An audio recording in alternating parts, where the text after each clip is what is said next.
Mari kita memuji dan memuliakan Tuhan bersama-sama, yuk.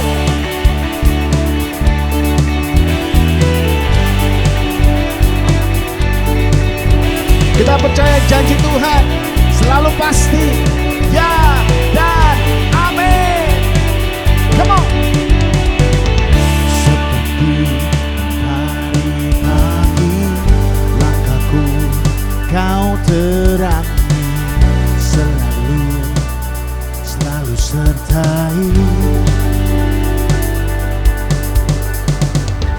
Janjimu ya dan amin, terbukti kau genapi, teguhkan setiap hati. Yuk sama-sama. Yesus, padamu ku bersandar, janjimu yang setia sampai selamanya.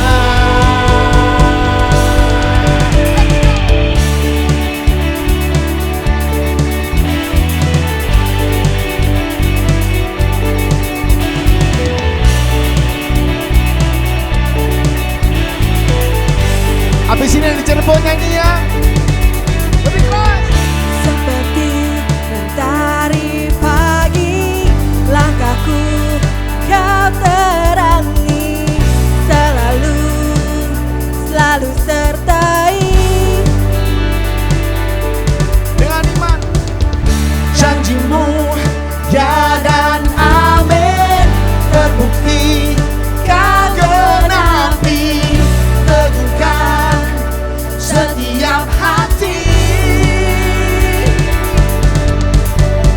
Yesus, padamu ku bersandar, janjimu yang setia sampai selamanya. Yesus, padamu ku percaya, firman-Mu yang kekal untuk selamanya.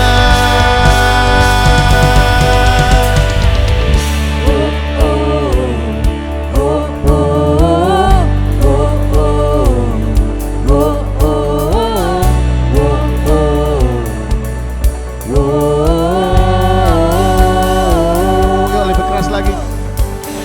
Wow, oh, wow, oh, wow, oh, wow, oh, wow, oh,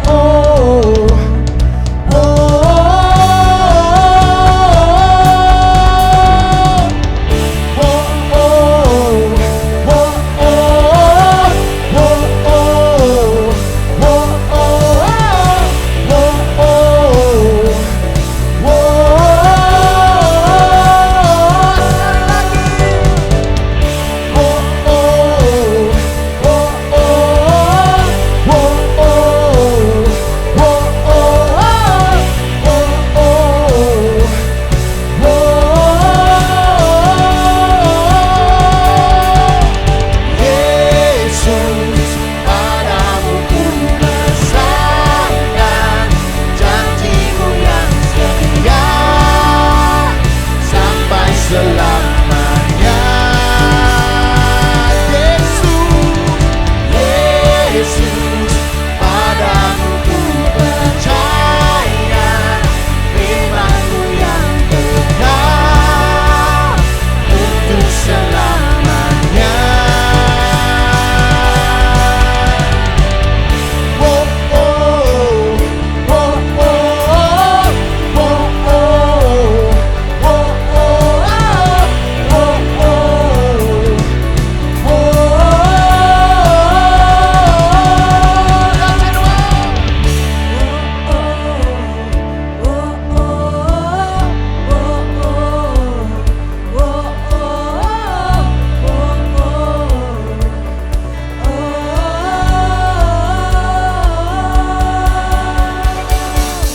segala puji, segala hormat, segala kuasa, mari kita panjatkan bersama-sama bagi Tuhan di atas segala Tuhan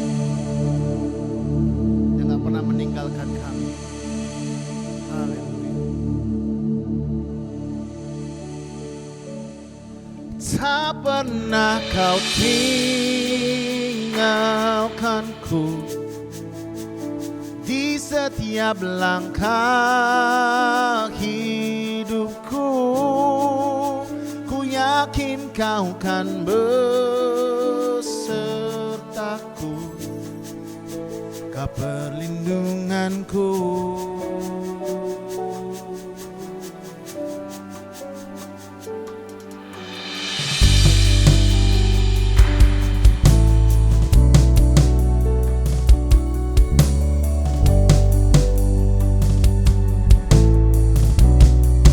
Sama-sama sembah Tuhan.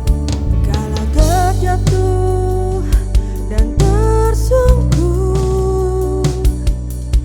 kuat tangan-Mu menopangku. Saat ku ragu, ku berseru,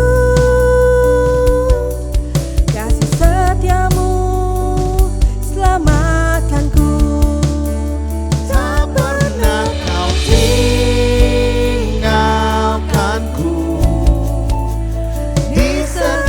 Langkah hidupku, ku yakin kau kan besertaku,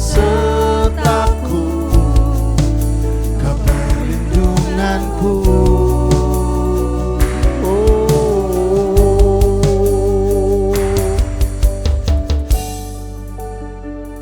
Yesaya 41 ayat keempat mengatakan begini, siapakah yang melakukan dan mengerjakan semuanya itu? Dia yang dari dahulu memanggil bangkit keturunan ke keturunan. Aku Tuhan yang terdahulu, dan bagi mereka yang terkemudian aku tetap Dia juga. Percaya bahwa Dia adalah satu penjuru yang teguh selalu bagi kehidupan kita. Sama-sama kita nyanyikan. Teguh ku berdiri, hadapi semua, bersamamu ku tak tergoyahkan. Teguh ku berdiri, hadapi semua, bersamamu ku tak tergoyahkan. Teguh ku berdiri, Hadapi semua, bersamamu ku tak tergoyahkan. Teguh ku berdiri, hadapi semua, bersamamu ku tak tergoyahkan. Tak pernah kau tinggalkanku di setiap langkah hidupku. Ku yakin kau kan besertaku, kau perlindunganku. Oh, tak pernah kau tinggalkanku di setiap langkah hidupku. Ku yakin kau kan besertaku, kau perlindunganku.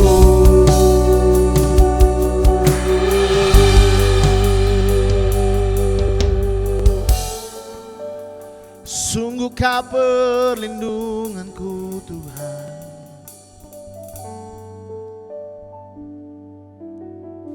Shalom semua. Saya percaya bahwa kita semua benar-benar diberkati. Hari ini adalah hari yang istimewa, di mana hari ini kita merayakan tentang kenaikan Isa Al-Masih, kenaikan daripada Yesus Kristus. Bersamaan teman-teman muslim kita sedang merayakan Lebaran. Kita percaya bahwa kita menjadi satu hari yang luar biasa. Dan sebelumnya mari sama-sama kita berdoa untuk hari ini, sehingga kita semua diberkati untuk setiap firman yang telah disiapkan. Saudara siap? Mari kita berdoa. Tuhan, kami mengucap syukur sekali lagi buat hari ini. Hari yang luar biasa buat kami semua. Kami berdoa Tuhan sekali lagi untuk kami semua jemaatmu, khususnya IFJF Cirebon, untuk bisa mengucap syukur bahwa kami hari ini bisa merayakan kenaikan-Mu, di mana kami bisa melihat Engkau akan bekerja lebih dahsyat lagi ketika Engkau mengirimkan Roh Kudus. Kami ucap syukur sekali lagi untuk semuanya. Kami berdoa untuk setiap terobosan yang terjadi. Kami berdoa untuk perlindungan yang Kau berikan senantiasa. Kami berdoa untuk penyertaan yang Kau selalu berikan. Dan juga kami berdoa untuk pewahyuan yang Kau akan bukakan. Kami berdoa Tuhan, Kau bukakan semuanya ini untuk kami semua. Sehingga kami bisa mendapatkan hal-hal yang luar biasa yang Engkau janjikan untuk destiny daripada kami semua. Kami ucap syukur di dalam nama Tuhan Yesus, kami ucap syukur dan berdoa. Amin. Shalom saudara yang dikasihi Tuhan. Sekali lagi sebelum kita memulai, saya ingin mengingatkan, kalau bisa saudara catat dan saudara kemudian bisa renungkan. Sehingga apa yang kami siapkan, khususnya hamba-Mu siapkan waktu-waktu ini bisa menjadi berkat buat kehidupan kita semua. Amin. Oke. Di dalam waktu-waktu ini kita punya tema tentang bounce back.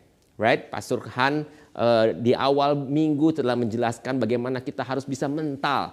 Harus seperti bola yang bisa terus mental. Walaupun ketika dilempar mendapat tekanan atau apapun, kita harus mental. Gak mudah. Saya tahu itu. Tapi kita tahu bahwa suatu hal di mana Tuhan punya rencana yang dahsyat buat kita semua. Dan hari ini kita mau belajar daripada 1 Petrus 3. Ayat 18 dikatakan bahwa sebab juga Kristus telah mati sekali untuk segala dosa kita. Ia yang benar untuk orang-orang yang tidak benar. Siapa yang tidak benar? Kita semua. Supaya ia membawa kita kepada Allah. Yesus ingin membawa kita kepada Allah. Dan ketika ia dibunuh dalam keadaannya sebagai manusia. Tetapi kemudian dia dibangkitkan menurut roh. Yang lebih dahsyat. Di ayat 22 dikatakan bahwa kemudian dia duduk di sebelah kanan Allah. Setelah ia naik ke sorga. Dan sesudah itu segala malaikat, kuasa, kekuatan ditaklukkan oleh Yesus. Suatu hal yang luar biasa. Ketika kita memiliki Tuhan yang ajaib seperti Tuhan Yesus. Dan hari ini kita mau ingin belajar. So, saudara siap? Sama-sama. Ayo kita deklarasikan iman percaya kita. Karena kita percaya bahwa apa yang tadi telah saudara dengar semua itu adalah kabar baik. Siap? Katakan sama-sama. Inilah kabar baik, saya diselamatkan dan oleh kasih karunia Allah dan bukan oleh perbuatan saya. Saya dibenarkan, saya diubahkan dan saya diberkati di dalam Dia. Sekarang saya tahu segala sesuatu yang terjadi dalam hidup saya untuk kebaikan. Karena saya dipanggil sesuai dengan rencana daripada Tuhan sendiri. Bersama kita hidup untuk kemuliaan Allah, connect with God and make disciple. Saudara, satu hal yang luar biasa di mana kita percaya gereja kita akan menjadi berkat, di mana kita juga bisa mengkonek orang-orang dan membawa orang, memuridkan orang-orang. Kembali, saya ingin mengingatkan tentang tadi 1 Petrus 3 tadi di ayat 18, katakan bahwa Kristus telah mati sekali untuk segala dosa kita. So, jangan pernah ragu, jangan pernah merasa bingung, jangan pernah merasa sangsi. Yesus mengatakan bahwa ia mati untuk membawa kita kepada Allah. Suatu janji yang luar biasa. Karena dosa-dosa kita, Yesus siap untuk mati. Dan kemudian apa artinya? Karena dia ingin membawa kita kepada Allah. So hari ini, di mana kita juga memperingati kenaikan daripada Yesus sendiri. Kita ingin mengerti kenapa sih Yesus harus mati in the first place. Kenapa Yesus harus mati pada mulanya. Karena tujuannya adalah untuk membawa kita kepada Allah. Yuk kita sama-sama buka di Lukas 24 ayat yang ke-50 sampai 52. Dikatakan bahwa Yesus membawa mereka keluar kota sampai dekat Betania. Di situ ia mengangkat tangannya dan memberkati mereka. Ayat 51. Dan ketika ia sedang memberkati mereka, ia berpisah dari mereka dan terangkat ke sorga. Ayat 52. Mereka sujud menyembah kepadanya, lalu mereka pulang ke Yerusalem dengan sangat sukacita. Saudara yang dikasih Tuhan, judul yang ingin saya berikan hari ini, apa yang saya ingin bagikan, berjudul Ketika Yesus Terangkat. Saya berharap kita belajar daripada kejadian ketika Yesus terangkat. Ada satu hal yang Tuhan ingin ajarkan. Menurut Injil Lukas dikatakan bahwa ada 11 murid Yesus saat itu ada di situ ketika Yesus terangkat. Dan secara teologi kita bisa melihat bahwa kematian daripada Tuhan Yesus dan kemudian kebangkitannya daripada kubur kosong membuat satu hal yang luar biasa. Dan terlebih hari ini sama-sama kita rayakan tentang kenaikannya dia. Kenaikan Yesus sendiri ke surga. Menjadi event yang sangat penting dan menjadi dasar fondasi daripada kekristenan kita. Hari ini Kamis yang ke-6 setelah kebangkitan daripada Tuhan Yesus untuk membuka kuburnya. Sama-sama kita memperingati kenaikan daripada Tuhan Yesus. Saya masih ingat ada satu ketika 2019 saya diberi kesempatan sekali lagi untuk mengunjungi Tanah Suci. Ketika itu saat itu ada hal yang sangat menarik sehingga saya pun mengkilas balik sebenarnya apa yang terjadi. Ada hal-hal yang menarik yang kita bisa pelajari bahwa ada kejadian satu bagian ketika Yesus masih ada di dunia ini. Tapi juga ada kejadian ketika Yesus naik ke surga. Kota Betania, di daerah Betania ataupun Gunung Olive atau Bukit Zaitun ini adalah dekat daerah Betania. Dan kurang lebih ketika saudara mungkin bisa Google, berjarak kurang lebih 4,7 kilometer. Dan waktu itu saya masih ingat biasanya kalau tur pakai bus. Tapi kali ini enggak. Kita para adventure berlima, kita jalan dari Yerusalem, dari Yerusalem kota. Kita naik ke gunung Bukit Zaitun ini. 4,7 kilo kurang lebih jaraknya. Kurang lebih 59 menit untuk kita bisa berjalan. Dan saya bisa membayangkan saat-saat itu bahwa ada satu percakapan yang terjadi antara murid-murid dengan Yesus sendiri saat itu. Sehingga saya bisa menggambarkan ada satu percakapan, ada satu obrolan, dan pastinya ada satu harapan yang terjadi. Saudara, itu nggak mudah ketika saudara harus sampai naik ke atas. Apalagi kalau saudara mungkin harus ngobrol. Jalan yang begitu nanjak, yang begitu terjal. Dan ketika itu menjadi satu kilas balik buat saya. Kalau kita buka di Kisah Para Rasul ayat yang pertama. Kemudian ayat yang Kisah Rasul pertama ayat yang ke-6. Dikatakan bahwa maka bertanyalah mereka yang berkumpul di situ. Tuhan, maukah engkau pada masa ini memulihkan kerajaan bagi Israel? Kemudian Yesus menjawab dengan santainya, saya rasa. Engkau tidak perlu mengetahui masa dan waktu yang ditetapkan Bapa sendiri menurut kuasanya. Dan kemudian ayat yang ke-8 dikatakan bahwa tetapi kamu akan menerima kuasa kalau Roh Kudus turun ke atas kamu. Dan kamu akan menjadi saksiku di Yerusalem dan di seluruh Yudea dan Samaria dan sampai ke ujung bumi. Saudara, di sini kita bisa belajar bahwa sebenarnya Tuhan punya rencana yang dahsyat buat kita. Ketika para murid-murid bertanya kepada Yesus, Tuhan bolehkah engkau memulihkan saat ini bangsa kami ini? Tapi Tuhan katakan bahwa ada hal yang enggak perlu kita ketahui dan semuanya itu ada masanya. Sehingga poin yang pertama yang saya ingin katakan adalah yuk kita punya intimasi dengan Tuhan lebih supaya kita ngerti. Di situ saya bisa melihat daripada cerita di Kisah Para Rasul 1 ini. Ketika para murid bertanya dan mulai ngobrol ketika mereka naik dari kota Yerusalem menuju Bukit Zaitun. Akhirnya mereka mulai ngerti bahwa ada hal-hal yang seharusnya mungkin Tuhan punya rencana yang dahsyat, yang gak harus terjadi seperti yang mereka inginkan. Kalau kita memiliki intimasi yang dekat dengan Tuhan, pastinya kita punya pengertian lebih tentang setiap rencana daripada Tuhan. Saya berharap waktu-waktu ini di momen kita mengerti tentang kenaikan daripada Tuhan Yesus ke surga. Kita juga mengerti bahwa memang kita membutuhkan intimasi yang lebih di waktu-waktu ini supaya kita mengerti setiap rencana daripada Tuhan di dalam kehidupan kita. Di masa pandemik ini, di masa COVID ini, kita harus lebih lagi mengerti. Kembali kalau kita buka di Lukas 24 ayat 50 tadi. Dikatakan bahwa kemudian Yesus membawa mereka keluar kota sampai dekat Betania. Di situ dia mengangkat tangannya dan memberkati mereka. Ada satu percakapan yang terjadi di mana akhirnya bisa dikatakan menjadi berkat. Dan pastinya kita juga ingin mengerti apa sih sebenarnya berkat itu. Banyak orang yang bilang, oh puji Tuhan saya dapat berkat pastor. Kata berkat di bahasa Yunani aslinya adalah eulogia. Yang artinya adalah yang pertama adalah karunia ilahi yang menyebabkan pekerjaan berhasil. Arti yang kedua adalah satu kehadiran daripada Allah bersama-sama dengan kita. Itu adalah berkat.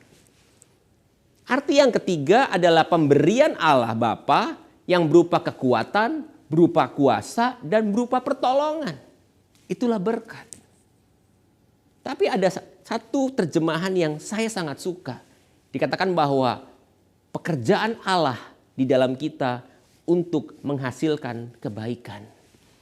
Saudara yang dikasihi Tuhan, kalau kita bicara bahwa kita menerima berkat, saya percaya berkat yang kita terima ini akan bisa menjadi luar biasa kalau kita bisa bagikan kepada orang lain, betul? Saya memiliki obrolan kemarin dengan salah satu jemaat ketika datang ke rumah saya untuk konseling, dan saya katakan bahwa saya mulai mengerti lebih dahsyat lagi tentang arti daripada berkat. Bahwa berkat itu bukan hanya dikonsumsi untuk diri kita, tapi berkat harus bisa dibagikan kepada orang lain. Itu arti sesungguhnya daripada berkat. Satu pekerjaan Allah yang terjadi di dalam kehidupan kita dan kemudian bisa menghasilkan kebaikan dan membawa berkat kepada orang yang lain. Kata berkat ini kalau di dalam perjanjian lama disebut sebanyak 400 kali. Kita bisa melihat ketika di Kejadian 1 ayat 28, ketika Allah menciptakan manusia dan selesai dengan segambar dan serupa, kemudian Allah memberkati Adam. Allah berkata, beranak cuculah, penuhilah, taklukkanlah bumi ini, berkuasalah dan atas segala ciptaan yang Tuhan ciptakan di bumi ini. Tuhan jelas, Tuhan katakan bahwa Tuhan memberkati Adam. Kemudian kita bisa melihat juga bahwa di dalam Markus 10 ayat 13 dan 16 dikatakan bahwa ada orang yang ketika itu ada orang-orang yang membawa anak-anak kepada Yesus, dan kemudian para murid-muridnya mencegah, agak sedikit marah, mencoba untuk melindungi daripada Tuhan Yesus, tapi kemudian Yesus berkata bahwa no, jangan biarkan anak-anak itu tidak datang kepada aku, jangan halangi. Dan Tuhan memberkati anak-anak itu. Kemudian juga kita bisa lihat lagi kemudian di Markus 10 ini ayat 51. Ketika Yesus sampai ke Yeriko, ada pengemis buta yang bernama Bartimeus. Dan kemudian Bartimeus ini ngotot ya. Dia teriak-teriak, Yesus, Yesus anak Daud, kasihanilah aku. Kemudian juga dia ditegur, tapi ketika ditegur dia makin keras, dia teriak lagi, Yesus, Yesus. Sehingga akhirnya Yesus kemudian memanggil dan bertanya kepada Bartimeus ini, apa yang kau kendaki? Kemudian Bartimeus ini cuma simpel berkata bahwa rabuni aku supaya aku bisa melihat. Dan kemudian Yesus menjawab, pergilah, imanmu telah menyelamatkan engkau. Kita bisa melihat bahwa Tuhan ingin memberkati setiap daripada kita, tapi intinya bahwa kita harus ngerti, kita harus klik dengan apa yang sebenarnya Tuhan mau dalam kehidupan kita. Ikut Tuhan simple, yes. Tapi saya juga belajar ikut Tuhan juga harus ngotot. Dan kemudian ikut Tuhan harus mau menyelesaikan bagian yang harus kita kerjakan. Saudara yang dikasihi Tuhan, kita bisa melihat bahwa untuk bisa mendapatkan berkat, kita juga harus mengerti sebenarnya apa arti yang berkat yang Tuhan mau juga dalam kehidupan kita. Saya percaya bahwa berkat yang Tuhan mau dalam kehidupan kita, yang pertama adalah harus mengandung pengharapan. Ketika kita punya pengharapan seperti Ibrani 12 ayat 2 katakan bahwa marilah kita melakukannya dengan mata yang tertuju kepada Yesus, yang memimpin kita di dalam iman dan membawa iman kita ini untuk menuju kesempurnaan. Dan kemudian akan mengabaikan segala kehinaan dan tekun, memikul salib ganti sukacita yang disediakan oleh Dia. Saudara yang kasih Tuhan, di dalam pekerjaan kita, di dalam ministry kita, jangan lupa setiap hal yang kita lakukan selalu taruh harapannya ke dalam Yesus. Segala hal yang kita lakukan dalam pekerjaan kita dan dalam pelayanan kita harus mengandung nama Yesus. Itulah anchor kita, satu jangkar yang kita miliki untuk kita taruh harapannya. Yang kedua, pastinya kita harus percaya, kita harus mengasihi, dan kita harus taat kepada Yesus. Matius 5 ayat 3 dan 11 katakan bahwa berbahagialah orang yang miskin di hadapan Allah, berduka cita kemudian akan dihiburkan. Ketika kita memiliki kelemah lembutan, pasti akan memiliki bumi dikatakan. Kemudian juga kita harus lapar, haus akan kebenaran, maka kita akan dipuaskan. Kemudian kita harus memiliki murah hati, kita harus suci, kemudian juga kita harus mau membawa kedamaian. Maka kita disebut sebagai anak-anak Allah. Dan yang dahsyat, memang kita harus siap untuk mau dianiaya demi kebenaran. Karena artinya apa? Kita akan memiliki kerajaan Allah bersama dengan Yesus nantinya. Yesus dicela, Yesus dianiaya, Yesus difitnah. Itu semua Yesus dapatkan. Tapi kita harus terus percaya, kita harus tahu mengasihi dan taat kepada Yesus. Kemudian juga berkat-berkat yang kita punya ini, yang akan kita dapatkan ini, kita juga harus bisa menyingkirkan daripada apa yang merintangi. Maksudnya apa? Dalam Efesus 4 ayat 21 katakan bahwa kamu telah mendengar tentang Dia dan menerima setiap pengajaran yang menurut Dia adalah kebenaran nyata di dalam Yesus. Bahwa kamu harus berhubungan segala kehidupan kamu yang dahulu kamu putuskan, kamu tanggalkan manusia kamu yang lama. Dan kemudian kamu harus masuk ke dalam kehidupan yang baru. Kita harus bisa meninggalkan kehidupan kita yang lama. Kita menyingkirkan segala hal yang merintangi kehidupan kita dengan Yesus. Kalau kita bisa mendapatkan itu semua, kita taruh pengharapan kita. Kita terus percaya kepada Tuhan. Kita mengasihi Dia, kita taat. Kemudian kita bisa sanggup meninggalkan manusia kita yang lama menuju manusia yang baru. Saya percaya kita akan diberkati. Saudara yang dikasihi Tuhan, saya percaya Allah Bapa punya rencana yang dahsyat buat kita. Dan Allah Bapa tidak pernah akan mencelakakan kita. Saya akan mengambil satu analogi yang saya dapatkan kemarin yang sangat menarik tentang ikan arwana. Ikan arwana adalah ikan yang sangat baik, sangat bagus. Mungkin saudara bisa menemuinya di rumah-rumah, di dalam akuarium ketika dia berenang begitu baik, begitu bagus. Dan ternyata ikan arwana ini memiliki musim ketika dia harus bertelur, menikah 2 kali setahun kurang lebih di bulan Juni dan di bulan Desember. Ada istilah yang sangat menarik yang saya baru dapatkan yaitu pemijahan. Di mana ikan arwana ini memiliki proses untuk bertelur yang sangat unik. Kemudian ketika mungkin waktu dia ingin bertelur, betina dan jantan ini mulai meliuk-liukkan badannya, mulai membengkok-bengkokkan badannya.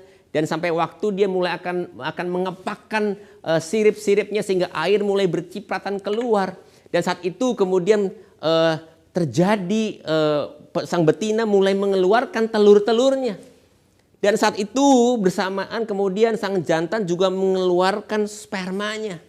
Dan saat itu saya percaya pembuahan terjadi. Dan setelah pembuahan ini terjadi, ada satu hal yang menarik di mana sang jantan kemudian akan memakan setiap telur ini, memasukkannya ke dalam mulutnya, bukan untuk dimakan, tapi untuk disimpan di dalam mulut sang jantan ini selama 7-8 minggu.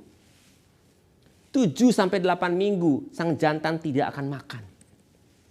7-8 minggu telur-telur yang sudah dibuah ini akan disimpan di dalam mulut sang jantan ini. Sampai pada waktunya nanti ketika kuningnya benar-benar sudah makin kuning dan akhirnya terjadi anaknya akhirnya keluar. Pada waktunya nanti akan mulai keluar dari mulut yang jantan ini. Wow. Saya percaya Allah Bapa kita juga akan memberikan selalu yang terbaik. Saya percaya ketika ikan arwana jantan aja bisa sayang kepada anaknya. Saya percaya juga Bapa juga sangat sayang kepada kita. Allah akan menyiapkan. Saya percaya Allah kita adalah Allah yang menyiapkan, yang provide. Allah yang protect, Allah yang menjagai. Dan Allah yang selalu punya rencana-rencana yang dahsyat. Dan saya sangat belajar akan hal ini. Di waktu-waktu ini, bukan waktu yang mudah buat saya pribadi juga. Tapi saya sedang belajar kemana sebenarnya Tuhan ingin bawa saya. Apa sebenarnya yang Tuhan inginkan dalam kehidupan saya. Saya sedang mencoba untuk mendengar suara Tuhan lebih lagi. Kemudian kalau kita bicara lagi di Lukas 24 ini, ayat yang ke-51 dikatakan bahwa ketika Yesus sedang memberkati mereka, kemudian Yesus berpisah dari mereka dan terangkat ke sorga. Dan kalau kita lihat di kisah 1 ayat yang ke-9 dikatakan bahwa sesudah itu ia mengatakan demikian, terangkatlah ia disaksikan oleh mereka dan awan menutupinya dari pandangan mereka. Satu hal yang luar biasa yang terjadi. Sehingga poin yang kedua yang saya ingin bagikan adalah kita harus siap akan perubahan. Perubahan bukan satu hal yang enak. Perubahan bukan suatu yang mudah.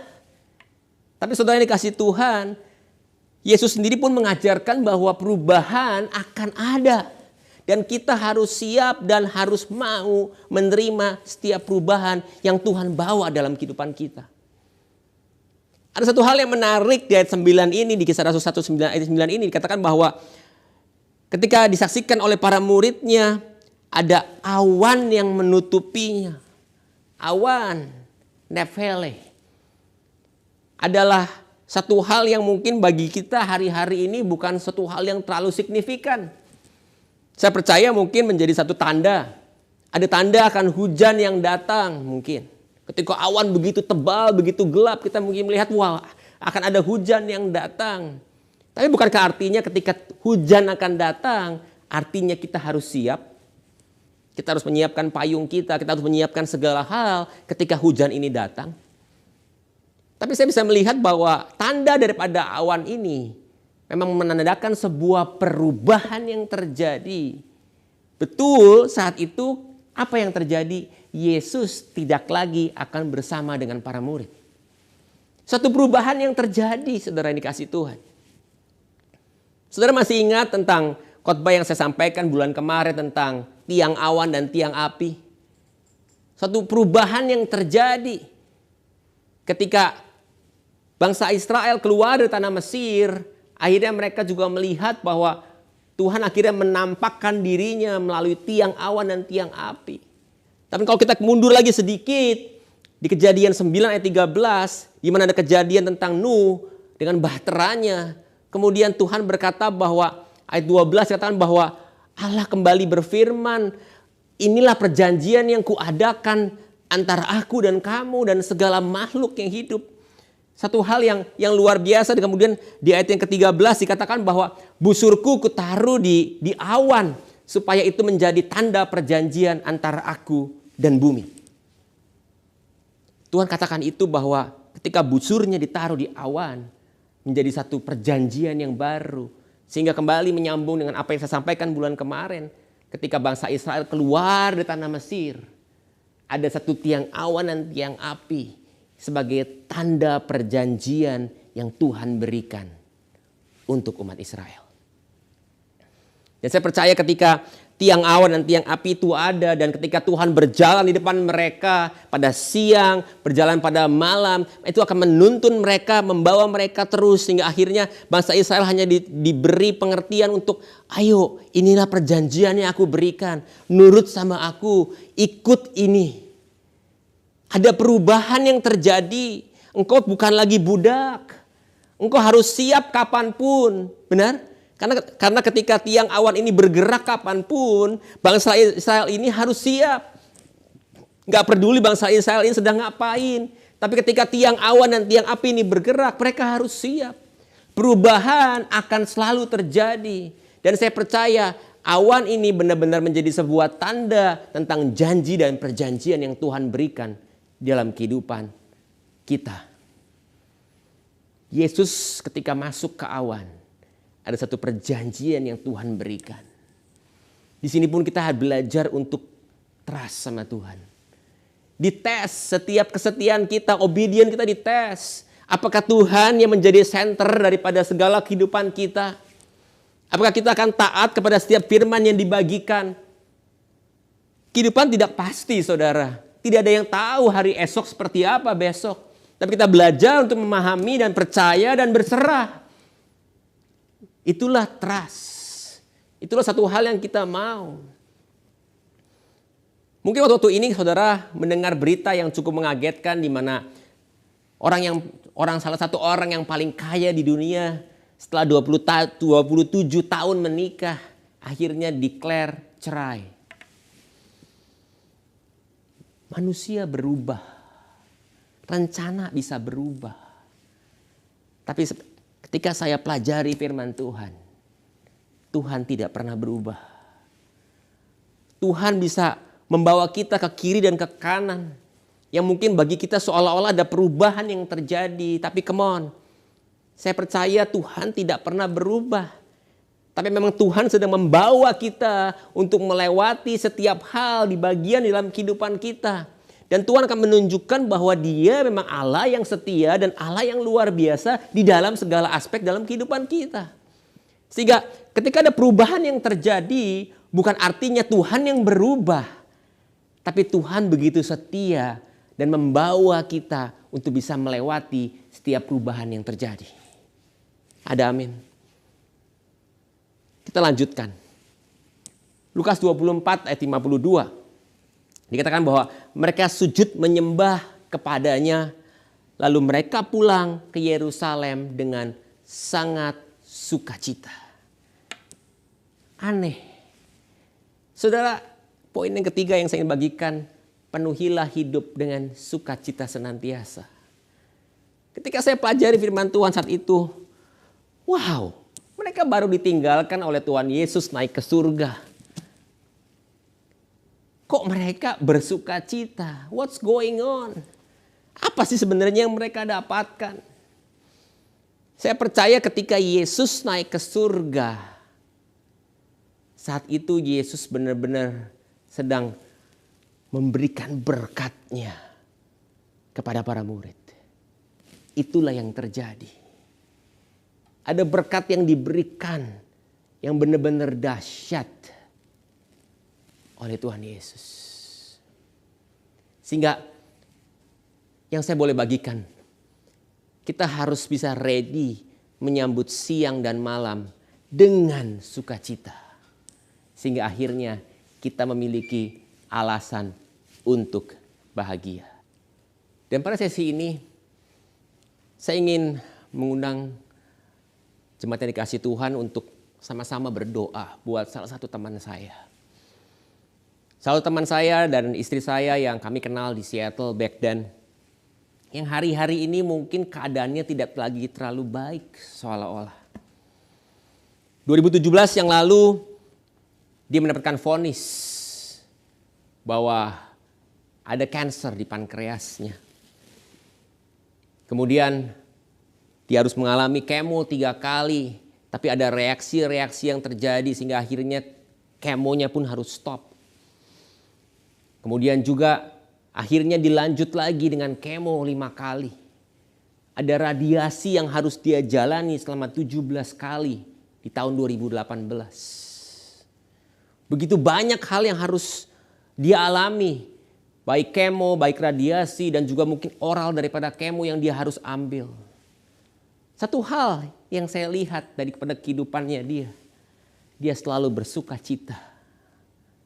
Ketika dia mengetik WA kepada saya bahwa dia harus mengambil kemo demi kemo, dia selalu katakan, "Wuhu, semangat. Tuhan luar biasa." 2020 dia harus disuntik beberapa syarafnya untuk bisa mematikan karena begitu banyak syaraf-syaraf yang rusak. Dan kemudian juga ada 4 cycle daripada kemo yang dia harus alami daripada bulan Juni sampai dengan Oktober 2020. Sudah 17 kali dia harus di PET scan. Dan di 2021 ini ada prosedur baru yang dia harus alami. Dia harus hilangkan berat badan kurang lebih 10 kilo lebih. Banyak hal yang terjadi yang sangat-sangat tidak enak. Even beberapa waktu yang kemarin, dia bersamaan ketika papanya pun, istri kedua papanya pun harus mengalami penyakit yang sama. Ketika dia dengan stepmomnya harus sama-sama berobat. Tapi Tuhan punya rencana yang lain ketika beberapa waktu yang kemarin ini mama tirinya harus dipanggil duluan. Saya percaya bukan menjadi momen yang gampang. Tapi hari ini saya percaya kalau my sister Lichen masih juga mungkin lihat daripada video ini. Saya ingin kita bersama-sama berdoa buat Lichen saat ini yang sedang mengalami treatment demi treatment. Kenapa saya bagikan testimoni daripada Lichen? Karena dia terus bersuka cita apapun yang terjadi di dalam kehidupannya dia. Ketika dia harus mengalami hal-hal yang mungkin bagi orang udah gak sanggup lagi. Saya memiliki kakak tertua saya, John, juga mengalami cancer. Dan gak bisa, akhirnya Tuhan punya rencana yang begitu dahsyat kepada kehidupannya dia. Saya percaya, dan saat ini dia sudah dipanggil sama Tuhan. Dan sudah duduk bersama dengan Allah Bapa di surga. Dan saya percaya bahwa hari ini kita perlu memiliki kuasa dan sukacita ini. Yuk sama-sama sebelum kita lanjutkan, mari kita berdoa buat Lichen. Tuhan yang dikasihi, kami mengucap syukur buat semangat yang kau berikan daripada Lichen, yang kau bisa tularkan kepada orang-orang di sekitarnya. Kami mengucap syukur bahwa kami bisa belajar tentang sukacita daripada kehidupan daripada Lichen. Kami berdoa saat ini Tuhan untuk setiap pengobatan yang sedang Lichen sekarang sedang ambil di Singapura. Biar kiranya Tuhan yang kau pimpin. Dan aku percaya engkau akan bukakan lebih dahsyat lagi. Dan aku percaya engkau punya rencana yang dahsyat. Dan aku berdoa biar kiranya Tuhan damai sejahtera dan sukacita ini terus berada bersama Lichen. Dan engkau bisa tularkan kepada orang-orang di sekitarnya. Sehingga kami semua bisa merasakan sukacita itu. Kami ucap syukur. Di dalam nama Tuhan Yesus kami ucap syukur dan berdoa. Amin. Saudara yang kasihi, sekali lagi soal sukacita. Saya percaya bahwa Tuhan memberikan kita kuasa melalui Roh Kudus. Itulah yang Tuhan Yesus katakan bahwa aku memberikan kamu kuasa. Kamu akan menerima kuasa kalau Roh Kudus turun ke atas kamu. Kuasa yang artinya dunamis dari bahasa aslinya. Bukan hanya suatu kekuatan, satu power, satu ability. Tapi ada satu hal yang bekerja di dalam kehidupan kita dan bertindak untuk apa saudara? Memperbaharui kita. Saudara nangkep? Bicara soal kuasa adalah satu hal yang Tuhan berikan supaya memperbaharui kehidupan kita. Dan tujuannya apa? Supaya kita terbebas daripada belenggu-belenggu, daripada hal-hal yang jahat. Sehingga akhirnya kita ditolong untuk melakukan setiap hal dalam kehidupan kita. Kuasa yang Lichen dapatkan, yang ditularkan adalah satu hal yang positif. Come on, kita hari-hari ini memang diberi kuasa untuk bisa bekerja, untuk bisa produktif. Dan juga untuk bisa menyebarkan kabar baik. Saya percaya itulah menjadi kuasa yang Tuhan inginkan dalam kehidupan kita. Dan saya percaya ketika tangan Yesus memberkati para muridnya ketika dia terangkat ke surga. Disitulah mulai dari bawah ada pembicaraan, percakapan tentang harapan. Dan kemudian ketika akhirnya Tuhan Yesus mulai diangkat dan Tuhan kemudian memberkati para muridnya dan terus diberkati. Dan ketika kemudian awan menutupinya, saya percaya begitu hal yang dahsyat. Sehingga akhirnya saya mengerti kenapa para muridnya itu bisa bersuka cita. Ada hadirat daripada Tuhan yang begitu nyata yang para muridnya bisa rasakan. Dan saya percaya para muridnya mengerti bahwa ada penggenapan yang terjadi. Mungkin saat itu murid-muridnya bengong. Wow, Tuhan Yesus naik ke surga karena gak pernah terjadi sebelumnya. Tidak ada satu orang pun yang bisa naik ke surga dengan tangan terangkat memberkati. Dan saya percaya para murid akhirnya mulai mengerti bahwa akhirnya kemudian mereka punya misi untuk menyebarkan kabar baik. Saudara kasih Tuhan, ketika Yesus terangkat, kita belajar bahwa kita memang harus lebih lagi punya intimasi dengan Tuhan. Supaya kita bisa mengerti kemana sebenarnya Tuhan ingin bawa. Kemudian kita juga harus siap akan perubahan. Dan yang ketiga, kita harus penuhi kehidupan kita dengan sukacita. Jangan kecewa. Jangan kita merasa patah arang. Ingat, 1 Petrus 3 tadi katakan bahwa Kristus telah mati sekali untuk segala dosa kita. Supaya apa? Supaya kita dibawa kepada Allah. Saudara bounce back. Saudara dilempar. Saudara ditekan. Yuk balik lagi. Apa yang saya bagikan adalah saya dapatkan hari-hari ini. Saya sedang mencoba untuk kembali lagi. Untuk mencari lagi. Apa sebenarnya yang Tuhan mau dalam kehidupan saya. Apa sebenarnya message daripada Tuhan. Dan saya percaya. Ini menjadi rema buat saudara juga. 2021 akan lewat dengan cepat. Tapi kita harus siap untuk bounce back di dalam segala hal yang terjadi. Mari kita berdoa. Tuhan yang dikasihi, kami mengucap syukur bahwa hari ini kami belajar daripada kenaikan-Mu. Bahwa kami harus bisa punya intimasi yang lebih lagi supaya kami bisa mengerti akan setiap rencana-Mu. Dan ajar kami Tuhan untuk lebih lagi tahu akan setiap hal tentang berkat-berkat yang Kau berikan di dalam kehidupan kami ini. Dan kami harus mengerti bahwa memang ada perubahan yang harus terjadi. Dan terlebih bahwa kami terus dengan sukacita. Dan kami percaya kehidupan kami ini gak akan bisa kami lalui tanpa Engkau sendiri. Dan ketika Engkau terangkat ke surga dan Engkau memberkati kami. Dimulai dengan memberkati para murid-murid-Mu saat itu.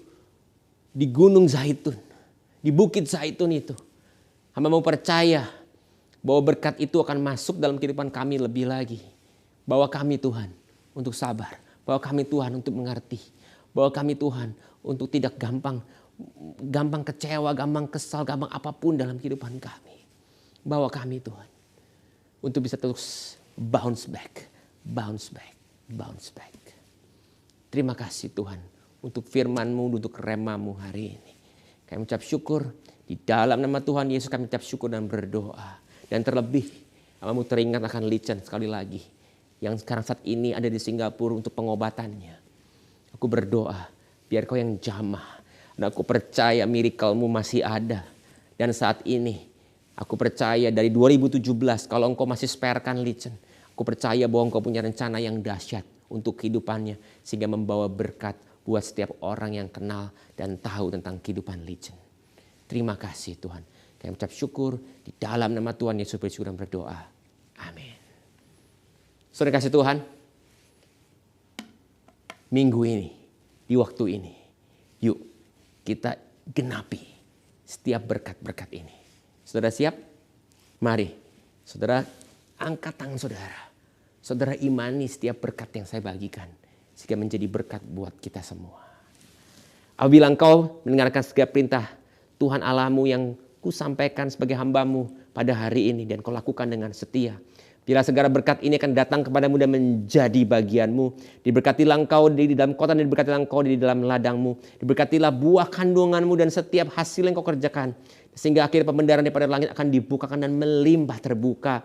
Dan kau akan diberkati ketika kau masuk dan keluar daripada setiap rumahmu. Dan Tuhan akan membiarkan setiap musuhmu akan terpukul kalah. Dan Tuhan akan mengangkat engkau menjadi kepala dan bukan menjadi ekor. Dan engkau akan terus naik dan bukan turun. Sehingga kiranya kasih anugerah, damai sejahtera akan bersama dengan kita mulai hari ini sampai Maranatha. See you on Sunday. Jangan patah semangat. Terus lakukan dengan setia segala hal yang Tuhan berikan. See you again. God bless you.